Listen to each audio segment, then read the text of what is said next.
La història un poc que volia explicar... Jo no sé si heu vist el documental del Roig al Blau. El passem diumenge. Passem demà. Vale. Demà no. Ai, passem demà. Bueno, doncs quan el veieu ja veureu que és un poc... És una miqueta l'estil de la pelota basca, no? Que és una sèrie d'entrevistes a personatges importants, és a dir, a èlits polítiques i socials del País Valencià, sobretot a la història de la transició, no? El documental està molt bé, retrata molt el que va passar, però té un buit, des del meu punt de vista, molt important, que és una visió de...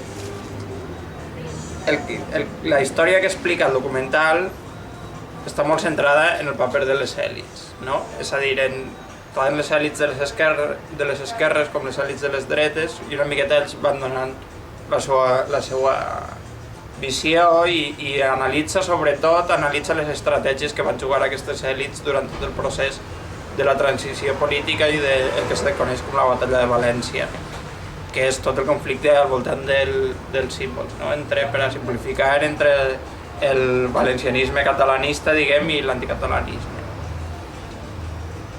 I és cert que en tot aquest procés les èlits van tindre un paper molt important, com en quasi tots els processos polítics, però jo penso que no és prou per a entendre la història.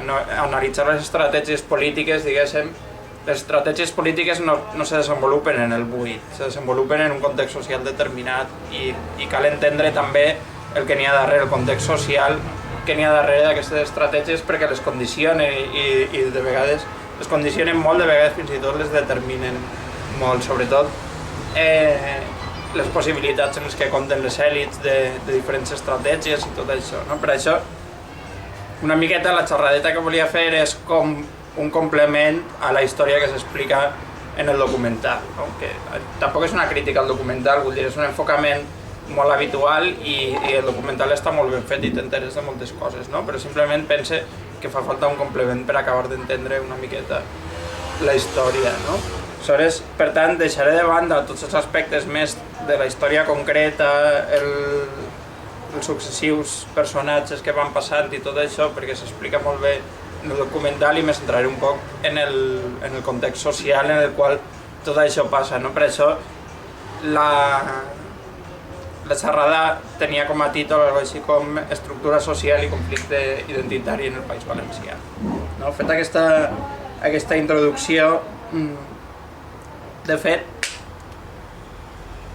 no és només en el cas valencià, és a dir, en l'anàlisi de qualsevol conflicte polític i també dels conflictes nacionals és important tindre en el cap quina és l'estructura de classe que n'hi ha darrere i quins són els interessos de grups socials i el paper de les diferents classes socials en l'emergència tant dels moviments nacionalistes com de les reaccions, diguem, de l'Estat, no? Coneixem, en el cas català, de Catalunya ha hagut molt de debat sobre això, des de les postures més del Soletura i companyia que diuen que el catalanisme tenia un origen fonamentalment burgès, a les postures del Termes i més enllà pot ser del Fèlix Cucurull, que defensen els orígens populars del catalanisme, no? És en aquesta mena de debat que jo crec que ens hem de situar per entendre una miqueta la història, no? Més enllà de tot això. En el cas valencià, quan ens aproximem des d'aquesta òptica al cas valencià, el primer que veiem, sobretot per comparació al que passa en el Principat i el que passa en altres casos, és l'absència d'una burgesia valencianista, d'una burgesia nacionalista, no? Això ha sigut una de les obsessions, diguem, d'una part del nacionalisme valencià, no? Una de les obsessions, en alguns casos, per pura curiositat, no? Perquè representa una excepció dins d'una norma, tant en el cas basc, per exemple, com en el cas de Catalunya, ha hagut una burgesia catalanista o una burgesia basquista, que no han sigut els únics protagonistes dels moviments nacionals, però sí han tingut un pes molt important en determinats moments. En el cas valencià això no se produeix. La següent pregunta és per què no se produeix? I aquí ens ubiquem en un debat tampoc entraré molt a fons, no? Però en un debat que va haver fonamentalment entre Joan Fuster i Ernest Lluch, que va passar molts anys a València i va treballar sobre el tema valencià també. Fuster, la interpretació de Fuster, que és diguem el cànon per a el nacionalisme al País Valencià, és la següent. El País Valencià no ha fet la revolució industrial. En no haver-se fet la revolució industrial en el moment que tocava, més enllà d'uns nuclis molt concrets en Alcoi i una miqueta al voltant de la ciutat de València, en no haver-se fet la revolució industrial no n'hi ha una burgesia industrial com n'hi ha aquí. És a dir, els personatges que construeixen el Liceu i que van al Liceu en Barcelona, en València no existeixen. Que no existeix que aquesta burgesia no vol dir, evidentment, que no n'hi ha elits econòmiques, no? Qui són les elits econòmiques? Les que ostenten el poder real en el País Valencià, l'oligarquia tradicional, d'arrel agrària, sobretot. Els grans terratinents. I més enllà d'això, n'hi ha tota una economia del que Fuster deia els petits tallers, no? Que és, doncs fan mobles, fan sabates, fan joguines, depèn de la zona del País Valencià, tèxtil, però no són grans indústries, excepte potser de nou amb l'excepció d'Alcoi. Més enllà, en els anys 60, s'hi comencen a instal·lar també grans multinacionals en el País Valencià, que és un poc un dels motors de la industrialització. La Ford en Almussafes, la IBM en Paterna i alguna més, no? Però fixeu-vos com és una industrialització molt tardana, perquè estem parlant que la revolució industrial en molts llocs se fa al voltant del segle XIX. Aquí estem parlant dels anys 60 del segle XX. El País Valencià en els anys 50 era de base agrària fonamentalment, no? Era un territori agrícola. Dèiem, una industrialització molt tardana i, a més, en gran mesura portada des de fora, a través dels efectes col·laterals que té la instal·lació, per exemple, de la Ford en Almussafes, que genera empreses al seu voltant, no? Quan hi ha una gran empresa d'aquestes, se generen tot el que se'n diuen indústries auxiliars que proveeixen de components a la gran... Tot això fomenta la industrialització, però és molt tard, no? És en aquest procés, en aquesta falta d'industrialització, en aquesta industrialització tardana que Fuster identifica la causa. Per què no n'hi ha una burgesia valencianista, nacionalista en el País Valencià, com sí que n'hi ha en Catalunya o en el País Basc? Perquè no n'hi ha una industrialització en el moment en què n'hi ha una industrialització en Catalunya o en el País Basc. Ernest Lluch discrepa una miqueta de Fuster, en el sentit que ell sí que veu una certa industrialització, tot i que reconeix que té components molt diferents i sobretot d'escala molt més petits respecte a la de Catalunya o el País Basc. Però en tot cas tampoc cal entrar molt a fons en això. En realitat, jo crec que per entendre una miqueta el procés no cal prendre al peu de la lletra tampoc la visió de Fuster, que tenia una gran vocació de provocador, no? Al País Valencià no n'hi ha burgesia, el País Valencià no se va industrialitzar. Això és cert en part i en part no tant, no? Sabem, per exemple, que en els anys 30 n'hi havia una sèrie d'èlits econòmiques, burgeses, que van patrocinar un cert nacionalisme, no? I que inclús estaven molt relacionats en la Lliga Catalana i en Cambó i tot això. Però en tot cas va ser sempre un sector minoritari. Per tant, sense burgesia nacionalista, sense burgesia moderna, diguéssim, sense burgesia industrial, el que n'hi ha és l'oligarquia agrària. Això ens ajuda a entendre molt algunes coses de les que passen avui, no? Per què el País Valencià té una economia especialment sustentada sobre la construcció i el turisme i el consum del territori? Perquè és la continuació natural del que ha estat fent aquesta oligarquia agrària tradicional. És una oligarquia, diguem, basada en l'explotació de recursos naturals, d'alguna manera, i per a ells la lògica natural, una vegada el tema de l'agricultura comença a entrar en crisi, cada vegada dona menys beneficis i tot això, la lògica és vendre's la terra per a construir pisos, no? És el pas més fàcil, no? Per això veiem com algunes de les coses que passen avui, aquest tipus d'anàlisi històric una miqueta més d'això ens ajuda a entendre-les, no? Per tant, el fet que no n'hi hagi aquesta burgesia, aquestes èlits, implica que no n'hi ha la burgesia il·lustrada, la que recrea, diguem, d'una manera moderna el concepte de nació, en totes les nacions sense estat en les quals ha funcionat, almenys en el context europeu, un moviment nacionalista, n'hi havia aquesta component burgesa. Ha sigut més o menys preeminent, però estava sempre, no? I ha sigut responsable de la recreació de tot això. Si no n'hi havia aquesta burgesia, d'on surt el moviment nacionalista en el País Valencià? El que neix, sobretot, arran dels anys 60, de la publicació de Nosaltres els Valencians, per Joan Fuster i tot això. Surt evidentment, no de l'oligarquia tradicional, perquè l'oligarquia tradicional no té cap conflicte amb l'Estat. La burgesia catalana en un moment donat va tindre un conflicte amb l'Estat d'interessos, no? El proteccionisme versus el lliurecanvisme, no? La burgesia catalana li interessava quedar-se, alguns diuen que segrestat el mercat espanyol per a vendre els seus productes tèxtils fonamentalment, i en canvi a l'oligarquia tradicional espanyola el que li interessava era un mercat el més obert possible per a exportar la seva matèria primera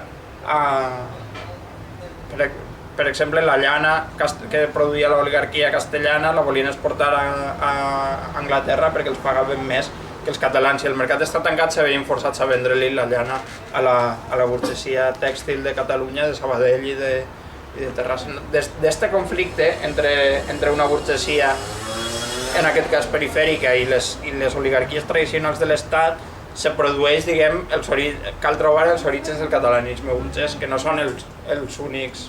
No és l'únic catalanisme, però té un pes important en la història del catalanisme. L'oligarquia tradicional valenciana no té cap conflicte, està molt ben inserida, diguem, en tota la maquinària de l'oligarquia tradicional espanyola, no té cap conflicte del qual pugui néixer un cert antagonisme entre èlits, no? Per tant, l'oligarquia tradicional no té en cap moment cap tentació d'explotar les diferències culturals i lingüístiques en un sentit polític, no? Qui té aquesta temptació? Bàsicament, i ahí és on hem de trobar els orígens del nacionalisme, no? Bàsicament, aquesta temptació la tenen per primera vegada, no per primera vegada perquè als anys 30 n'hi havia hagut, però com sabem tots, l'any 39 suposa un tall molt important entre el que n'hi havia abans i el que n'hi havia després, per tant la descontinuïtat és molt forta, però a partir dels anys 60 la comença a tindre les noves classes mitjanes. Les noves classes mitjanes, gent de professions liberals, una certa petita burgesia, gent de les comarques que havia anat a estudiar a València, que no tenen el capital, perquè el capital està en mans de l'oligarquia tradicional, però tenen, diguem, la cultura, fins i tot com a instrument de progrés social, no? És un grup social molt determinat, per això dic que és important aquesta perspectiva per entendre la història, no? És un grup social molt determinat que en altres llocs ha arribat al poder. En Catalunya, per exemple, o en el País Basc, o en molts llocs d'Europa, aquestes noves classes mitjanes arriba un moment que arriben al poder. En el País Valencià això no passa. Aleshores, per què? Perquè l'oligarquia tradicional fa de tap. Diguem, la burgesia moderna és molt més permeable a l'intercanvi amb les noves classes mitjanes ascendents, perquè estan, diguem, units en el món de la cultura, de la universitat, dels llibres, no? Què passa en el País Valencià? L'oligarquia tradicional és molt impermeable, això hi fa de tap per a aquests grups socials. Aquests grups socials on estan actualment en el País Valencià? En la universitat, en les escoles i instituts i en els moviments reivindicatius. Aquestes classes mitjanes en molts llocs han arribat al poder. Això és famós en molts països, la gent del maig del 68, com arriba al poder en un moment determinat, no? I el Joschka Fischer acaba de ministre d'Exteriors en Alemanya i tants exemples que podem pensar. En el País Valencià això no passa, aquesta gent arriben al poder dins de la universitat i arriben a controlar, entre cometes, bona part del sistema educatiu, perquè fonamentalment se dediquen a ser mestres i professors i els moviments reivindicatius. Per això, si ens fixem, no és casualitat que quan mirem el País Valencià i diguem la composició sociolingüística de qualsevol moviment reivindicatiu siga fonamentalment catalanoparlant. Per què en una ciutat com València, on el català és molt minoritari entre la gent, totes les reivindicacions, no estrictament relacionades amb la llengua, de qualsevol tipus, del tipus urbanístic, de tipus ecològic, de qualsevol tipus, se fan en valencià fonamentalment, perquè aquests grups socials estan en els moviments reivindicatius, són els protagonistes dels moviments reivindicatius, no han fet el pas al poder, diguéssim, d'alguna manera.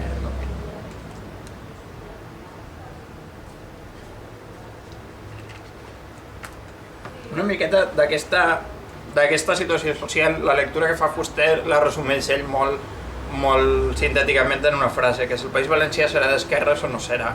Què volia dir Fuster quan deia el País Valencià serà d'esquerres o no serà? Volia dir que no n'hi ha condicions objectives per al desenvolupament d'una dreta nacionalista en el País Valencià i que l'única opció és aquesta gent que té una sensibilitat majoritàriament d'esquerres, no? I de l'aliança d'aquestes noves classes mitjanes amb les classes populars. Era l'única possibilitat que veu Fuster per al desenvolupament del nacionalisme. Aquesta aliança, de fet, té lloc amb molts límits, però té lloc en els anys de la transició, si no com entendríem, per exemple, que Comissions Obreres des del primer moment se diguera Comissions Obreres del País Valencià i tinguera la quatribarrada com a símbol. Només ho podem entendre per aquesta aliança entre aquestes noves classes mitjanes que eren les que recreaven el nacionalisme modern i tal, i els sectors populars, amb límits. Quins són aquests límits? Fonamentalment dos. L'espanyolisme present en els sectors populars, no? que d'una banda considera que tot nacionalisme és petit burgès i que tal, però en realitat és com una excusa, diguem, per a seguir recreant el nacionalisme espanyol. És un argument de que el nacionalisme és petit burgès que només s'utilitza per anar en contra del nacionalisme valencià, però no de l'espanyol. D'una banda n'hi ha això com a límit i d'una altra n'hi ha la pròpia feblesa dels moviments populars, la seva apropiació per unes èlits burocràtiques, diguem, centrals, no? Que és el que passa amb comissions, que comença com un moviment de base i se va centralitzant. És el que passa amb el Partit Socialista del País Valencià, que era un partit autònom però queda absorbit en un moment donat per el Partit Socialista espanyol, i amb el Partit Comunista passa el mateix. Per tant, se produeix aquesta aliança, però aquesta aliança té uns límits. I són els límits d'aquesta aliança és el que explica els límits del nacionalisme al País Valencià. Això i el fet que la dreta ha estat oposada totalment, no? Hem de tindre en compte també que tots aquests moviments populars, les comissions obreres i el moviment obrer de base, que va tindre una certa presència en la transició i tot això, té un fort component, igual que aquí, té un fort component de gent que ha vingut d'altres llocs de l'Estat. I això fa que, diguem, en l'imaginari d'aquesta gent el tema de la llengua i del país i tot això queda molt lluny. I en absència, diguem, d'una presència pública d'aquesta qüestió, com és una qüestió invisible, és molt difícil que arriben a compartir-ho, tot i que n'hi ha casos destacats, però en general és molt difícil que arriben a compartir-ho. Per tant, tenim un quadre social que ens ajuda a entendre, primer, per què el País Valencià no s'ha desenvolupat un nacionalisme de dreta. Segon, per què el nacionalisme d'esquerra té els límits que té. I tercer, ens ajuda a entendre més coses, com dèiem abans, ens ajuda a entendre per què el País Valencià l'economia valenciana està tan basada en la construcció i en el turisme i no en altres coses. Ens ajuda a entendre, per exemple, també les parts més folclòriques, si voleu, de la política valenciana, quan veiem president de la Diputació de València, que és l'alcalde de Xàtiva, que li diuen Alfonso Rus, és un personatge que, per exemple, fa declaracions del tipus tots els professors de la universitat són uns imbècils, tots estos que diuen aleshores i gairebé els tindríem que penjar, aquesta mena de coses, diguem, d'antiintel·lectualisme, perquè això la burgesia catalana no ho ha fet mai. Les èlits tradicionals catalanes són molt fines, juguen molt a ser èlits intel·lectuals, no? Juguen molt. La Vanguardia és un diari de profunditat. Els diaris de la burgesia valenciana és les províncies, que bàsicament és un instrument de propaganda que treu bilis, no? La Vanguardia, sense deixar de ser un instrument de propaganda, és un instrument de propaganda molt refinat, amb molta profunditat, en anàlisis, diguem, molt detallats de tots els conflictes del món. Tot això a l'oligarquia valenciana no li interessa, perquè són èlits econòmiques de matriu molt diferent, de matriu històrica i econòmica molt diferent i que tenen pautes de comportament molt diferents, no?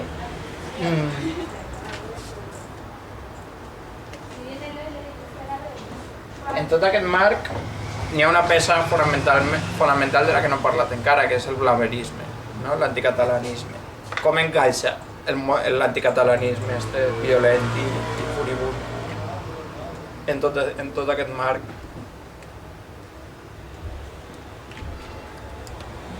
Quan veieu el documental ja veureu queda bastant prou ben reflectit el caràcter i el grau de violència política que va arribar a haver. La transició en el País Valencià, tret del País Basc, va ser el lloc de tot l'estat on va ser més violenta, on va haver més bombes, va haver més violència, però amb la diferència que estaria protagonitzada fonamentalment per l'extrema dreta.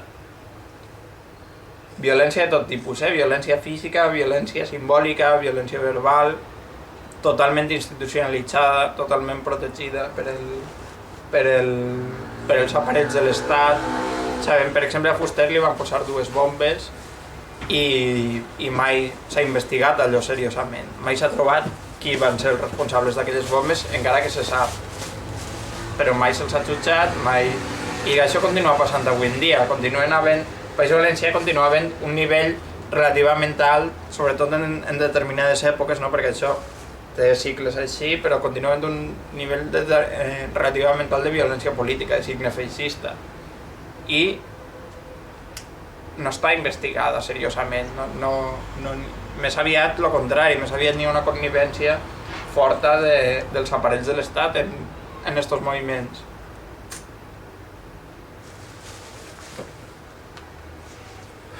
Per tant, com deia, com encaixa tot aquest fenomen tan excepcional en tot el marc que explicava. En realitat, el moviment anticatalanista o blavero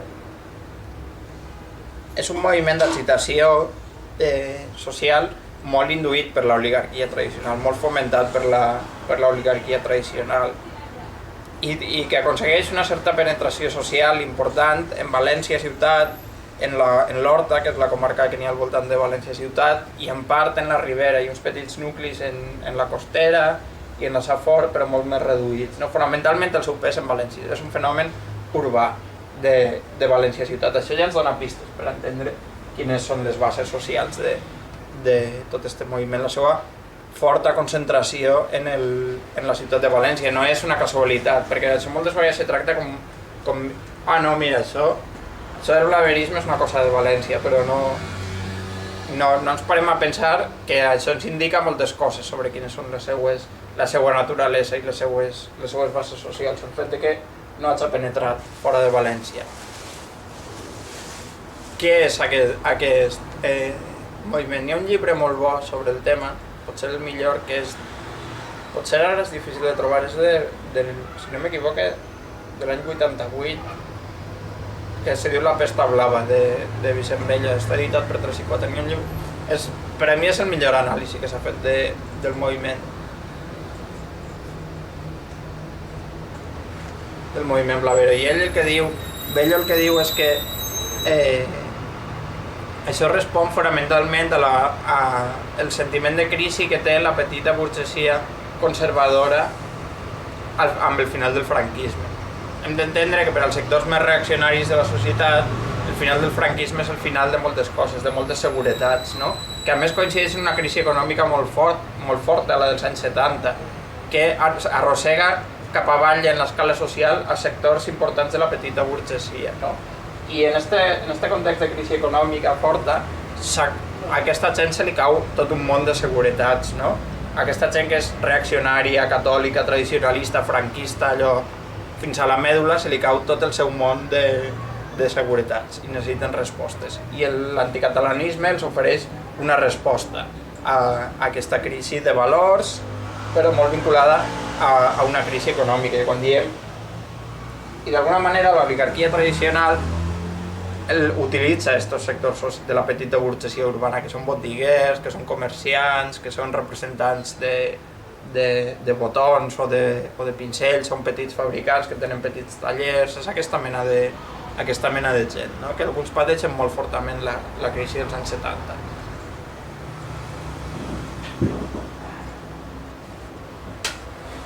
Diem que l'oligarquia els utilitza no per especulació allò de conspiranoia ni res, sinó perquè és molt evident, no? Això se veu molt bé en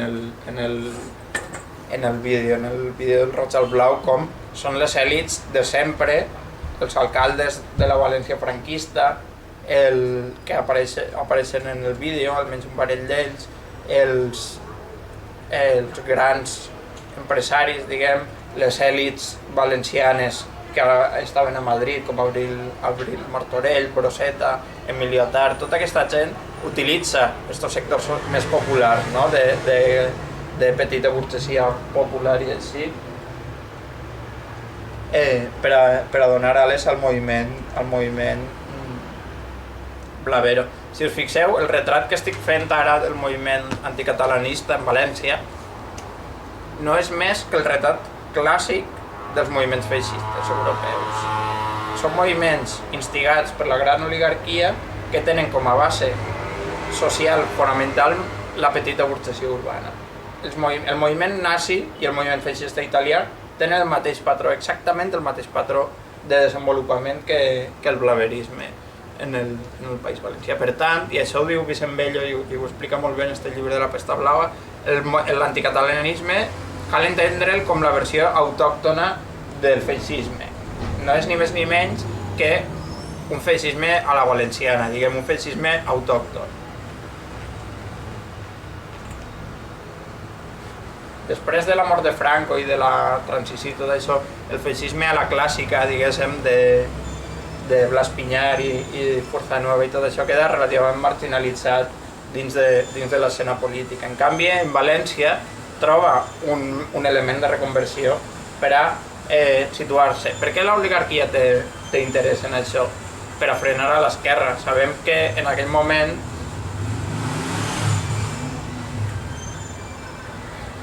les esquerres, en les seves versions vàries, en les seves versions més variopintes, estan en el moment de la transició, estan en un moment d'ascens, és un moment de gran conflictivitat social, és un moment que n'hi ha moltes vagues, que el moviment obrer és molt actiu, que els moviments populars de diferents tipus són molt actius, i davant la por a l'ascens d'aquestes esquerres, l'oligarquia tradicional troba en l'anticatalanisme un instrument molt eficient de contrarrestar això i de frenar això.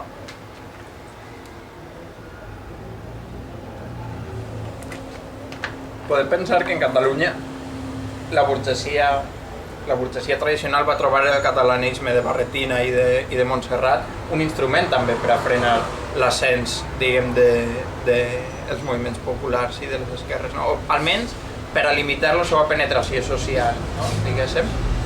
Quina és la diferència? Evident, és la mateixa diferència que dèiem abans, la mateixa diferència que n'hi ha entre l'avantguàrdia i les províncies, no? És a dir, Convergència i Unió és una cosa molt fina, allò reaccionària, catòlica i tot el que vulguem, però una cosa molt fina i molt civilitzada, diguéssim, i allò és, com diu Vicent Bello en aquest llibre, és l'exaltació de l'eructe com a paradigma de l'acció política.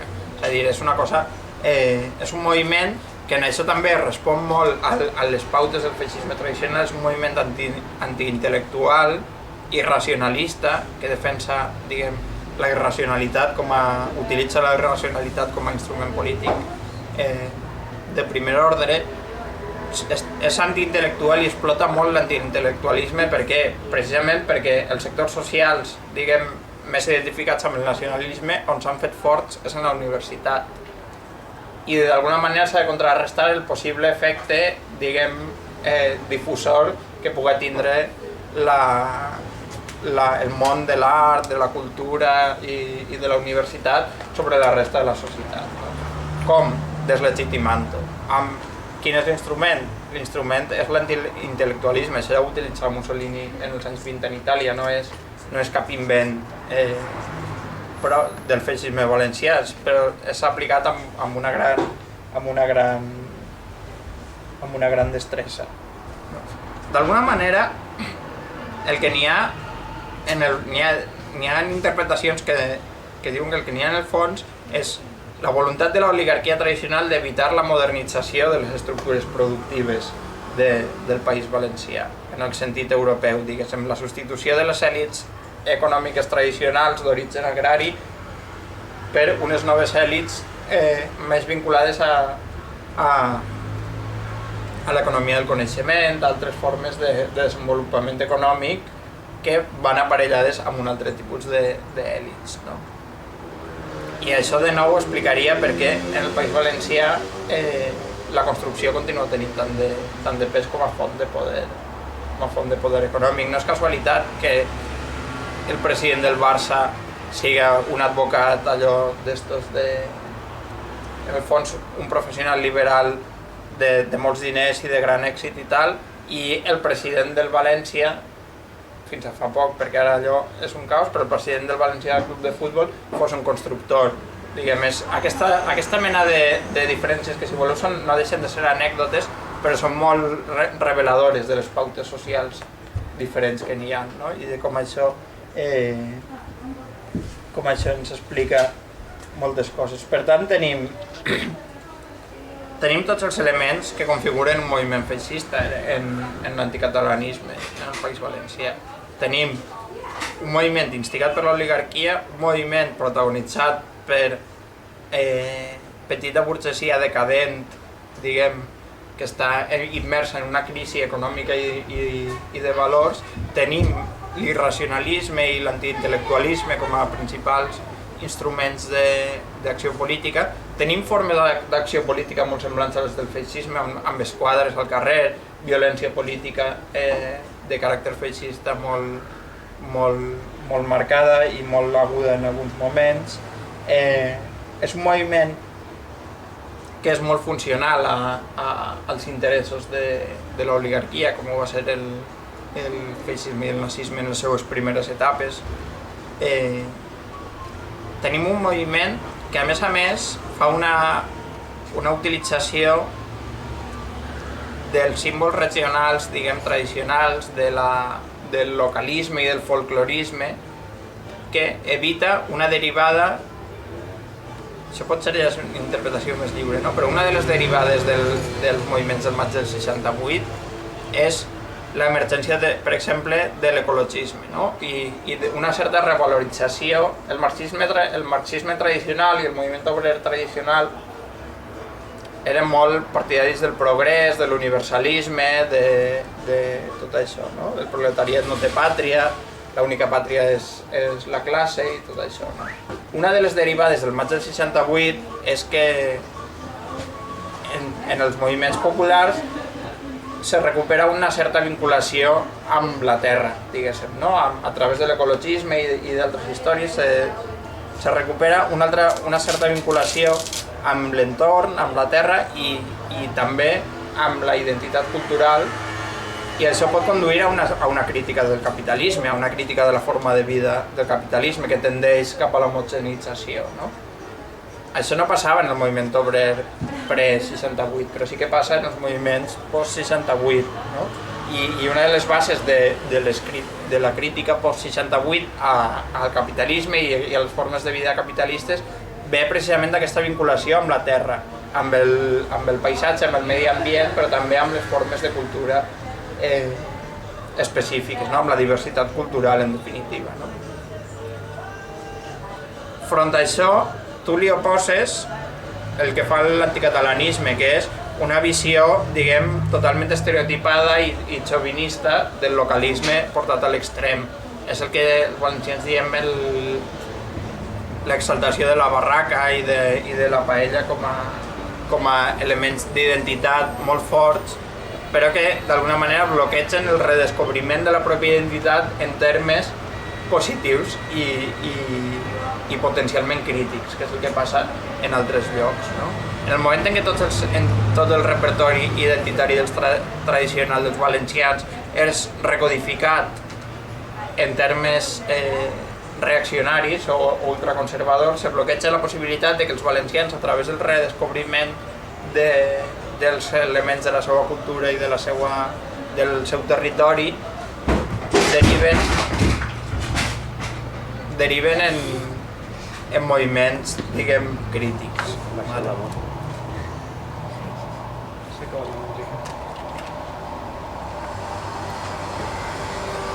Per tot això diem que l'anticatalanisme és funcional als interessos de la dreta. No? Per això la UCD, Aliança Popular, fins i tot allò, i actualment fins i tot Espanya 2000 i altres elements de l'extrema dreta espanyola en València juguen la carta de l'anticatalanisme, del blaverisme, no? Però té unes característiques molt diferents que el fan tindre més presència, sobretot en un determinat moment. Tota aquesta anàlisi que faig segurament és vàlid fins a finals dels 80. Després, des de finals dels 80 fins avui, les coses han canviat molt i jo crec que s'ha de reflexionar una miqueta sobre això. N'hi ha elements de continuïtat, però elements de canvi importants, perquè avui en dia, diguem, bueno, això seria entrar en un altre d'això que potser no cal. En tot cas, no sé si ho fem molt curt, però per a resumir, jo crec que el marc per entendre el que passa en la transició en el País Valencià és aquest. És, d'una banda, la inexistència d'una burgesia moderna com existeix en altres països, la persistència d'una oligarquia tradicional que ens explica l'existència de personatges com Fabra en Castelló o com Alfonso Rus en Xàtiva. Aquesta mena de personatges són impensables en altres llocs. Per què existeixen en el País Valencià? És a dir, el convergent de turno president de la Diputació de Girona no és un personatge, diguem, com Fabra, el de les ulleres fosques de Castelló. Tenen unes característiques molt diferents. Són dues dretes molt diferents. Per què persisteix un personatge com Fabra en Castelló, que, per curiositat, és la 6a generació consecutiva que són presidents de la Diputació? És a dir, des del segle XIX, la mateixa família ha tingut la presidència de la Diputació de Castelló, de manera quasi ininterrompuda, no? Amb pocs parèntesis entremig. I ja ha dit que li faria molta il·lusió que la seva filla, que és diputada del PP a Madrid, fora la propera presidenta de la Diputació. Per tant, anem camí de la 7a generació de Fabra en la Diputació de Castelló. Això és quasi inèdit en altres països, una mena de monarquia provincial. I això passa per el que dèiem abans, perquè les èlits que controlen el poder en el País Valencià estan lligades a l'oligarquia tradicional, amb algunes incorporacions, allò des de baix, d'estos sectors de la petita burgesia que dèiem abans, de l'estil del Roig o dels Lladró. El Roig és el de Mercadona i tot això, o Lladró, que és el de les figuretes. És gent que venia d'estos sectors de la petita burgesia, de tallerets, artesans, una miqueta reconvertits en petites indústries, i alguns d'ells van pujar cap cap amunt, però en general, diguem, és l'oligarquia que continua extraient rendes de la taronja, de l'arròs i tot això, i actualment d'on extreu les seves rendes principalment és de la construcció, és de requalificar els terrenys agrícoles per a que vinguin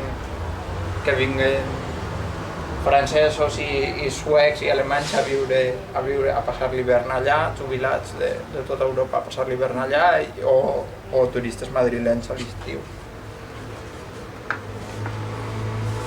Per tant, tenim d'una banda això, inexistència de burgesia moderna, persistència de l'oligarquia tradicional. D'una altra banda, oposat a això, tenim les noves classes mitjanes i una certa burgesia il·lustrada molt incipient i reduïda que utilitza el nacionalisme, adopta el nacionalisme de Fuster, el nacionalisme catalanista, modernitzador i tot això, però que veu el seu ascens social bloquejat i se queda reclosa en la universitat, fent de mestres d'escola, professors d'institut i aquesta mena de professions. Això és molt fàcil de veure. Els meus amics, vas a veure a què se dediquen els pares dels meus amics i molts dels meus amics en València i molts són professors d'institut o mestres d'escola, alguns d'universitat, aquesta mena de professions. Els seus avis ja són més variats, ja venen alguns d'una part de la burgesia de València, altres venen simplement de gent treballadora de pobles on la renda agrària era prou gran com per enviar alguns dels fills a estudiar a València. Per exemple, no és casualitat que el moviment nacionalista sigui especialment fort en un poble, en Sueca, per exemple, que no sé si ho coneixeu, és una ciutat com Valls, de 25.000 habitants més o menys, i allà és un dels puntals, no només perquè és el poble de Joan Fuster, sinó és un dels puntals, diguem, del moviment nacionalista. Quina peculiaritat té Sueca, que la comparteix amb Pego, que és un altre lloc on el moviment nacionalista és molt fort? L'arròs, el cultiu de l'arròs. Quina peculiaritat té el cultiu de l'arròs? La productivitat de cada pam de terra de l'arròs és molt més alta, genera unes rendes agrícoles molt més altes que van permetre a molts fills de llauradors anar a estudiar a València, no? Integrar-se en aquestes classes. Per això diuen que Sueca és el poble amb més escriptors per metre quadrat del País Valencià. No? Això són els orígens socials, diguem, una miqueta del moviment nacionalista. I els orígens socials del moviment blavero anticatalanista són el que dèiem abans, la petita burgesia tradicional de València en crisi en els anys 70, sectors populars així de representants, artesans, autònoms, comercials, tota aquesta mena de gent, convenientment instrumentalitzada per l'oligarquia tradicional a través de la manipulació, de l'agitació política allò més barroera i tot això. I bueno, això era un poc la història que volia explicar, que està pensada un poc com a complement, com deia al principi, al que se veu en el documental, que està molt més centrat en coses molt més concretes de les estratègies de les èlits, del qui és qui, dels noms, de què va fer aquesta en aquest moment, perquè com van canviar d'estratègia, com èlits que en algun moment havien flirtejat amb el nacionalisme de Fuster se passen a l'altre bàndol d'un dia per a un altre i comencen se posen al capdavant del blaverisme. Tot això són històries complementàries, no? Jo crec que tot junt ens ajuda a fer-nos un marc complet per entendre la transició i per entendre moltes coses de les que passen avui al País Valencià. I bueno, era un poc això. Ara, si teniu preguntes o voleu que comentem alguna cosa dels que he dit o d'altres. Sí. Encara estem aquí treballant, potser he de marxar, en cas que hagi de marxar, abans que acabeu, doncs fiqueu el primer del costat i baixi algú tancar el local. I ara, aquí una estoneta hi haurà un sopador al bar per anar a Pòrtoles a veure materials i tal. Si voleu passar després, Bueno, pues això. I jo, si ens pots explicar també com ha evolucionat el tema, o sigui, per lligar una miqueta en el dia en l'avui, o sigui... Com ha evolucionat això fins avui? Jo Clar, perquè jo la veritat és que hi ha coses que no acabo de... Vull dir que... Per exemple, jo tinc entès que el diari més llegit del País Valencià és el Levante, no? Que seria com l'equivalent del periòdico, és a dir, rotllo esquerra, però entre cometes, no? Després, o sigui, com es pot interpretar el debat, que jo no sé si això ha sigut un debat o no, ara en el Congrés del Partit Socialista del País Valencià, del canviar País Valencià per Comunitat Valenciana, no? I que em sembla que no ha prosperat això. Sí, si us fixeu,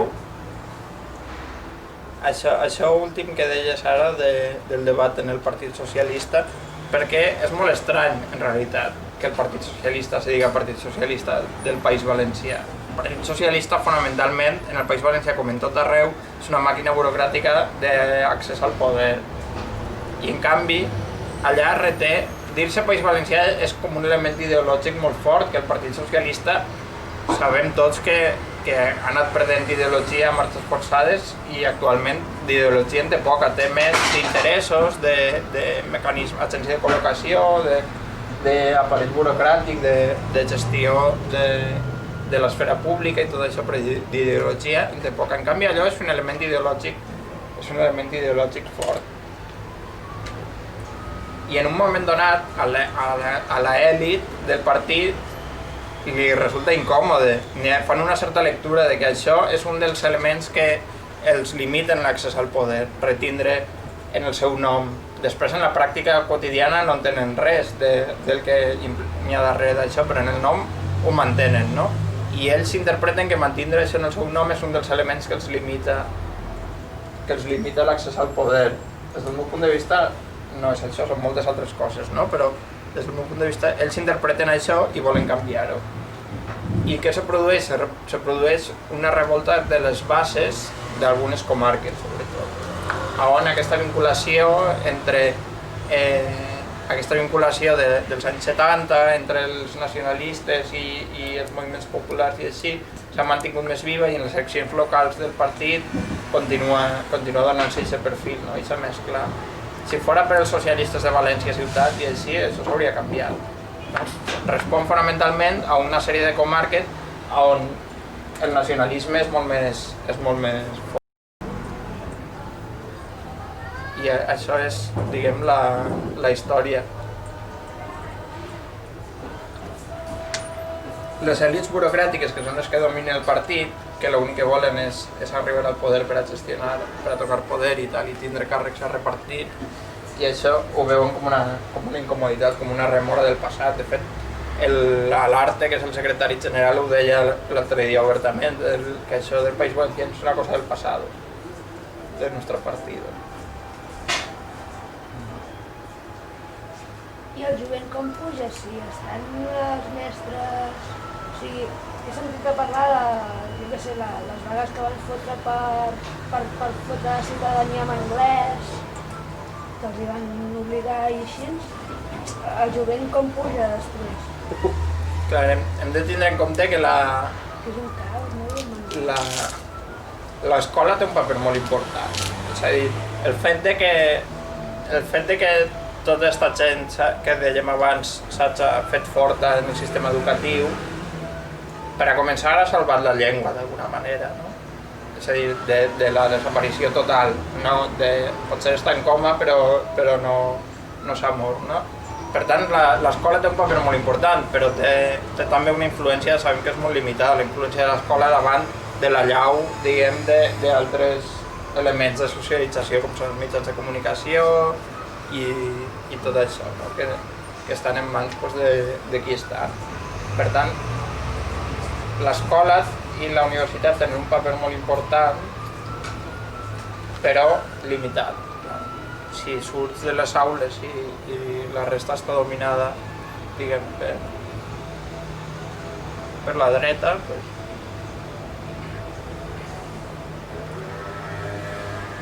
Però és cert que el moviment nacionalista en el País Valencià té una base jove fonamentalment. Continua, té una... És a dir, el perfil, el prototip de Blavero de València és una persona d'uns 60 anys aproximadament. El prototip del catalanista de València és una persona de 20 anys, 20 i pocs anys. I això és així, és una realitat sociològica.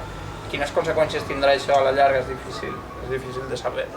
Però fa 10 anys seria el mateix? O sigui, fa 10 anys el prototip de Flavero igualment seria un 60 anys, el prototip de nacionalista seria un de 20? Què vols dir? Que si la gent quan fa 30 anys deixen de ser nacionalistes? Sí, bueno, i els blaveros quan arriben bueno, els valencians quan arriben als 60 fan blaveros.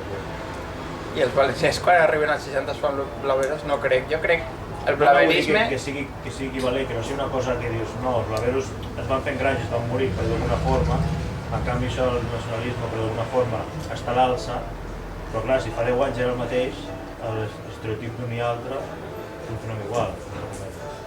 El blaverisme està a la baixa, però clar, és substituït per els joves del PP, diguem. Per què? Què ha passat ahir? Els blaveros exaltaven tot el tema de la llengua valenciana, que no és català, que són valencians i no són catalans i tal, però els seus fills els van parlar en castellà.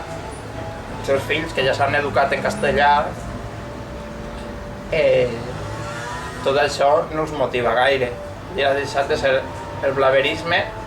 Continua sent, si us fixeu, en els anys 80 i fins a mitjans dels 90 n'hi havia un partit blavero fort en València, que era Unió Valenciana, que era especialment fort en València ciutat. De fet, quan Rita Barberà arriba al poder en València, que va ser l'any 89, ella tenia 9 regidors i Unió Valenciana en tenia 8.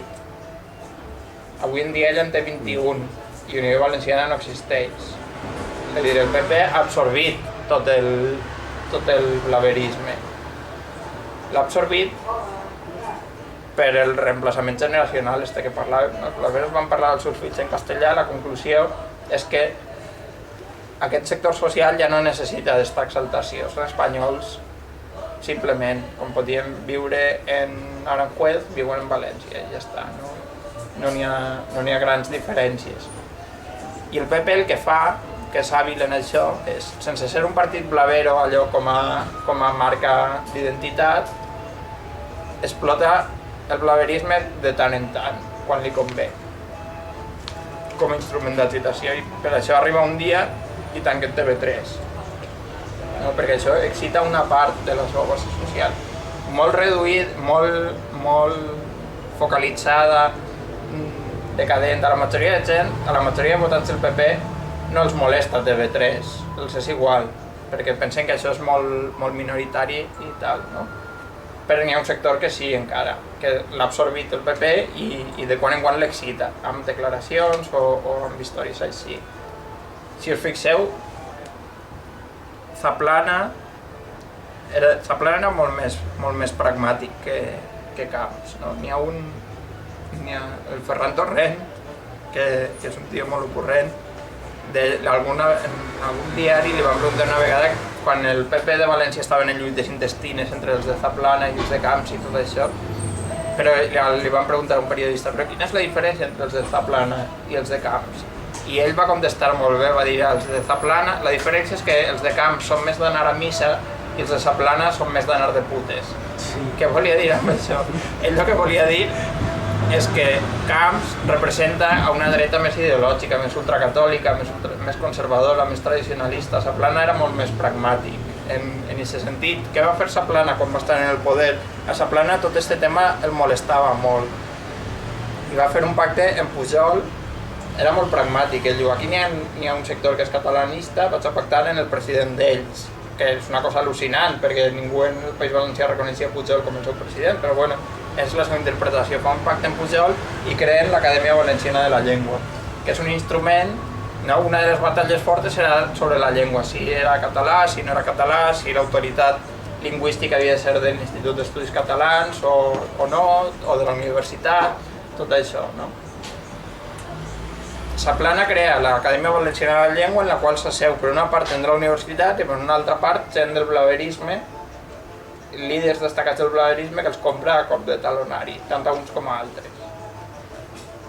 I arriben a un consens que és dir, no direm explícitament que és català, ho deixarem entendre i aplicarem les normes de la universitat, és a dir, que no són més que les normes de l'Institut d'Estudis Catalans adaptades al parlar de València, però amb algunes matisacions petites. No? Això era la visió de Zaplana, és molt més pragmàtica en aquest sentit. A estos ja els molesta més el tema este. De fet, quan l'Acadèmia Valenciana de la Llengua va intentar fer un dictamen que era molt més on se deia explícitament que el valencià era català, el conseller de Cultura va anar allà, Font-de-Mora, va anar allà al plenari de l'Acadèmia Valenciana de la Llengua a amenaçar que si això se feia se dissolia la institució, perquè a ells els molesta l'Acadèmia Valenciana de la Llengua. Però és un instrument que han heretat i que és molt difícil ara de desfer i és fruit del pragmatisme de Zaplana. Zaplana el que volia era que se deixara de parlar d'això perquè a ell això no li interessava fer diners, bàsicament, com hem vist després. Estos d'ara són més ideològics, tenen més aquesta component ideològica. I com és que la gent continua votant sempre la mateixa família? Ja on has dit abans. Bueno, això té explicacions molt... Suposo que és un fenomen complex, no? I té moltes explicacions. Lo de Fabra és, per una part, és una xarxa clientelar molt forta. Vull dir, quan algú està en el poder tant de temps, crea una xarxa clientelar, molta gent que treballa directa o indirectament per a ells o que depenen dels permisos que donen ells per a construir o per a posar la seva fàbrica o per a qualsevol cosa. I això, de fet, van eixir unes declaracions d'estes que de vegades se deixen els micròfons oberts i això. No fa molt de Fabra que deia això del voto cautivo. Deia que ell, en els anys que portava de president de la Diputació, no podria ni comptar a la gent que havia col·locat en un lloc o en un altre, i tot això és vot captiu. A ells y las seves famílies. Y deia ella, una madre que quiere que su hijo entre en tal escuela, pues si lo consigues, eso ya es un voto agradecido, no? Per tant, hi ha una component clientelar molt forta, de política de clientelisme. De canvi, clientelisme no és més que canviar vots per recursos materials, diguem, que poden ser en forma de llocs de treball o en forma de permisos, o en forma de no aplicar determinades normatives, no? Tu tens un negoci que vulnera alguna normativa municipal o jo què sé, des de la sortida d'incendis o el que siga, en no aplicar-te'l tu ja estàs agraït, no? a aquella persona. Per tant, té un aparell clientelar molt fort, Fabra, que fins i tot se veu, n'hi ha de vegades petites coses són molt reveladores, no? Ara, en Castelló, després de Madrid és el lloc on hi ha més romanesos vivint, no? De tota la immigració, el grup més fort en Castelló ve de Romania. La província de Castelló deu tindre 500.000 habitants i n'hi ha 50.000 romanesos. És un percentatge molt important. Què va passar que no s'esperaven? Romania en un moment donat entra en la Unió Europea. Quina conseqüència té que Romania entra en la Unió Europea? Que els romanesos poden votar en les eleccions municipals i la Diputació se tria en les eleccions municipals. Què fa Fabra? El que fa amb la resta de la gent, però en aquest cas, com és de nova planta, és molt evident. Crear una xarxa clientelar a lo bèstia amb els romanesos i vinga a celebrar grans festivals de Romania en Castelló, a subvencionar determinats líders de la comunitat romanesa i tot això per assegurar-se el suport d'aquesta gent. Que en part també ho té ben facilitat per el fet de que aquesta gent, diguem, són majoritàriament, com venen de Romania, tenen aquesta idea de l'anticomunisme, no? I de que el Partit Socialista, clar, ells, la política valenciana no els cau molt lluny, diguéssim, amb prou feines parlen castellà perquè fa molts pocs anys que viuen allà, no? Però identifiquen vagament el Partit Socialista en el socialisme de Ceausescu i, per tant, tenen més tendència a ser de dretes, però tot això ell ho alimenta a lo bèstia amb una xarxa clientelar molt forta. Això és una explicació, una part de l'explicació. Després n'hi ha altres. Si no n'hi ha una alternativa creïble, doncs la gent... és a dir, si l'altre és un desastre, que estan barallats entre... Si el Partit Socialista és un desastre que està barallat entre ells, que no funciona com a alternativa, doncs la gent tria aquests que almenys fan coses. I després tenen una gran política de l'espectacle, no? De fer parcs temàtics, de grans projectes, de fer un aeroport en Castelló, quan econòmicament és totalment irracional, perquè l'aeroport de Castelló està més a prop de l'aeroport de València que moltes grans ciutats europees dels seus aeroports. S'arriba molt ràpid a l'aeroport de València de Castelló, però ell ha volgut fer un aeroport de Castelló com a element d'allò de tal. I aquesta política de l'espectacle és una altra de les seues fonts de vots. Per tant, l'articulació de la posició, el clientelisme, la política de l'espectacle, el control dels mitjans de comunicació. En Castelló el diari més venut és el Mediterrani, que és propietat del Periódico de Catalunya. El Periódico de Catalunya aquí és un òrgan del PSC, però el Mediterrani, que és de la mateixa propietat, allà és un òrgan del PP, de Fabra. No? I Canal 9 no en parlem. I quina situació té ara l'extrema dreta d'Espanya 2000 i això al País Valencià? L'extrema dreta aquesta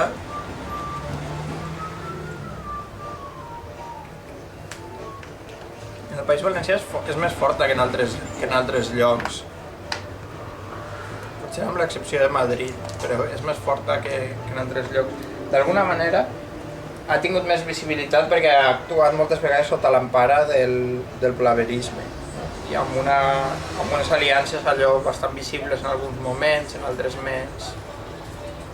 més amagades, però bueno, quan va haver l'última manifestació blavera així gran que va haver en València, el servei d'ordre era de la Levantina i estava el Cojo, el d'Espanya 2000, allà controlant la manifestació, vull dir, de vegades no se n'amaguen, de vegades més. Això li dona un cert d'això, no? Perquè una de les coses que fa el blaverisme, sabem que tot moviment feixista parteix té com a eix del seu discurs l'altre, no? Sempre n'hi ha un altre. Per al nazisme era el jueu, no? I era un enemic que és interior perquè està allà, però és exterior perquè és l'altre, no és de nosaltres.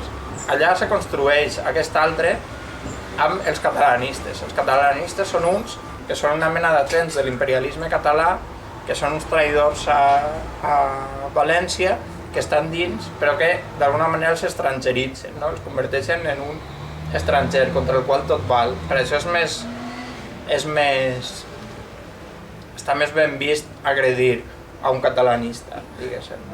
Està relativament ben vist en determinats sectors perquè se l'estrangeritza, se'l veu com l'altre, i això els dona molt de camp per córrer, jo crec. De tota manera, no té una base social allò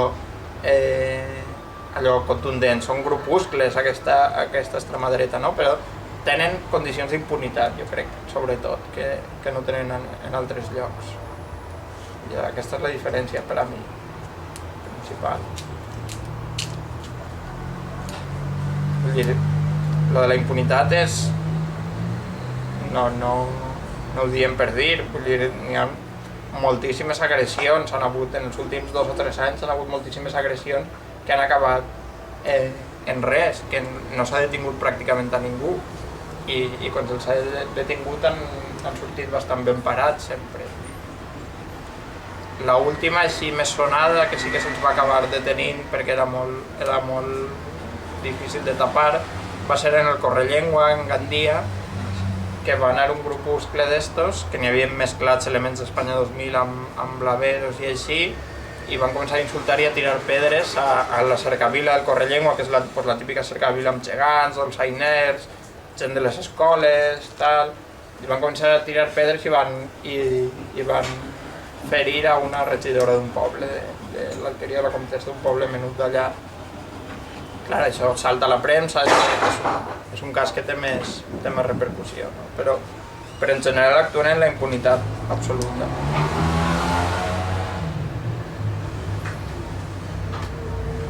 No sé. I la situació a nivell de moviments socials, sobre com entenen el tema de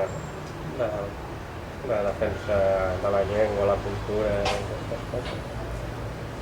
Això és el que dèiem abans, tu vas als moviments socials en general, en València, sent València una ciutat majoritàriament castellanoparlant, la majoria de les coses se fan en valencià dins del món dels moviments socials, no? Han tingut molta repercussió per la realitat d'allà, tots els moviments de defensa del territori i així, no? De conflictes en contra de l'urbanisme salvatge i de la construcció i tot això, es pot ser el moviment social més fort que n'hi ha a part de l'escola en valencià, però el moviment social així més fort que n'hi ha potser és aquest del territori. I allà el valencià domina, i domina precisament perquè els protagonistes de la reivindicació en gran part és aquests sectors socials que dèiem abans. No en tot, vull dir, n'hi ha de tot, no? Com en totes les cases en això. Però en general, diguem, dins de l'esquerra i de l'extrema esquerra, el tema lingüístic, per exemple, està molt més clar, està especialment clar, perquè els protagonistes d'això són aquests sectors socials que en un moment donat, en els anys 60, van abraçar el catalanisme, per dir-ho d'alguna manera. Si no, lo normal seria que els moviments socials de València majoritàriament funcionaren en castellà, això seria lo normal, lo esperable, diguem, si la distribució sociològica dels protagonistes del moviment social fora aleatòria, diguem. Però no ho és, no ho és en ningú lloc, i allà menys. Està molt marcada des d'aquest punt de vista. I per tant està bastant clar, sempre amb excepcions, no? Com en totes les històries, no? Vull dir, sobretot perquè aquests moviments socials molts són urbans, basats en València, i València té la composició sociolingüística que té, hi ha molta gent que parla en castellà, el que passa que moltes vegades en les assemblees acaben, encara que no el parlen molt bé o això, acaben utilitzant el valencià, no sempre, però moltes vegades sí. Perquè allà dins és hegemònic això. I una altra pregunta, com va afectar el tema del pla hidrològic nacional?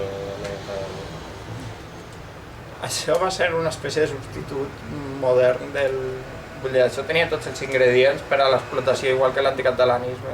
L'enemic exterior, que a més era Catalunya, la irracionalitat absoluta, l'utilitzar el localisme com a instrument polític per a defensar els interessos de l'oligarquia tradicional, que és seguir explotant el model de la construcció i el turisme. Això no són els interessos objectius és a dir, l'economia valenciana té molts problemes en aquests moments i els problemes que s'han gestat des de fa temps, però no és la falta de recursos hídrics el problema, no estem en el Sàhara, ¿vale? Sí que és un problema per a determinat sector que vol seguir construint a lo bèstia i que se troba amb una normativa europea que comença a exigir per a cada procés, cada projecte de desenvolupament urbanístic, de construcció, els informes d'impacte ambiental, que se comença a exigir que incloguen una valoració de la viabilitat hidrològica del projecte. Això és un problema per a ells. Solució, canonada i venga. I és un tema molt fàcil d'explotar, no? Des d'aquest punt de vista, localista i tal, i és un enemic exterior que a més se confon perquè està a Catalunya, però està el PSOE també, llavors al PP li va molt bé per als seus interessos, i Canal 9 se fa la broma que tenen una corresponsal en la desembocadura de l'Ebre permanent, no? I cada 2 per 3 ensenyen com l'Ebre treu aigua al mar continuament, sempre, i quan hi ha una crescuda de l'Ebre, perquè n'hi ha pluges o això obri sistemàticament el telenotícies de Canal 9, sempre. Perquè és una cosa molt més barroera, en realitat, de manipulació molt a lo bèstia, però és efectiva. en alguns sectors. És a dir, podem pensar, i és així que la TV3 manipula la realitat i ofereix una visió distorsionada de la realitat i té un determinat relat, diguem, interessat de la realitat, oculta certes coses, dona molt de bombo a altres coses, tot això. Això, comparat amb Canal 9, és una broma. Canal 9 és molt, això molt a lo bèstia, d'una manera molt descarnada, difícil de trobar. Fins i tot se diu molt de Berlusconi i tal, és un model semblant al de Berlusconi, però les televisions italianes són menys barroeres que Canal 9. Jo recordo quan era pequeñ, que vaig estar de vacances un mes allà, veiem el Joan Bonleón presentant a guanyar diners. Però allò era... Allò... Allò era inofensiu comparat amb el que n'hi ha ara. Perquè després d'això va vindre el Tómbola, va vindre... El pare Apeles, per exemple, va néixer a Canal 9, se va engendrar com a subjecte televisiu a Canal 9, tota aquesta mena de telebasura portada a la bèstia. El Joan Montleón tenia un component fins i tot irònic i simpàtic. La cançó que hi ha de la xatera... La paella russa. Bueno, el Montleón venia de tot aquest món de la faràndula així, de travestis i un poc underground de València, no? que tenia un component irònic i populista i tal, que agradava a determinats sectors socials perquè era molt populista i molt així, però era inofensiu comparat amb tot el que ha vingut després. Era un poc ridícul, diguem, que la televisió pública se dedicara a fomentar aquesta cosa així, però era totalment inofensiu.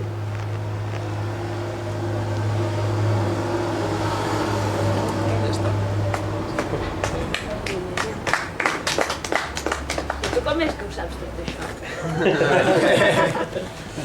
Bueno, perquè vinc d'allà, entre altres coses. M'he dedicat a això una miqueta. Si vos interessa, vos podeu fer en el llibre de la pesta blava. El que passa és que potser és difícil, jo no sé si s'ha reeditat, perquè jo el que tinc... El que editem nosaltres? No, no sé si serà De moment no. Fins d'aquí mig any o un any. Posem a la llista. Però aquest llibre està molt bé. N'hi ha altres, n'hi ha... El llibre del que va néixer el documental se diu Roig i Blau, que és en el que està inspirat el documental del Roig al Blau, i això està bé també, però parla més d'això, d'estratègies polítiques, de les èlits i tot això. L'altre és una lectura més sociològica interessant, també. També n'hi ha un altre que se diu No mos fareu catalans, que s'ha publicat fa poc i ara fan una reedició un poc més ampliada. I aquest ara tornaran a fer una reedició un poc més ampliada que està prou bé també. És més periodístic, l'ha fet un periodista i és més periodístic, però està prou bé. I bueno, si vos interessa també tinc alguns textos per ahí.